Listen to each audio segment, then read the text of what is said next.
राष्ट्रपिता महात्मा गांधींची आज जयंती। लालकृष्ण अडवाणी, सोनिया गांधी, पंतप्रधान नरेंद्र मोदींनी राजघाटावर जाऊन वाहिली आदरांजली। पंतप्रधान नरेंद्र मोदी शास्त्रीजींच्या समाधीवर गेले नाहीत, फक्त ट्विटरवरून वाहिली श्रद्धांजली।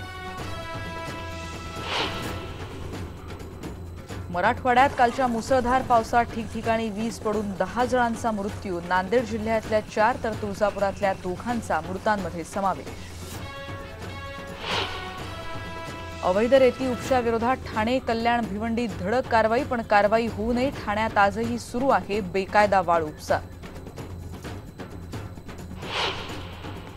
दक्षिण मुंबईतल्या 136 वर्ष जुन्या हँकॉक ब्रिजचं रूप पालटणार। लवकरच पुनर्विकासाच्या कामाला होणार सुरुवात।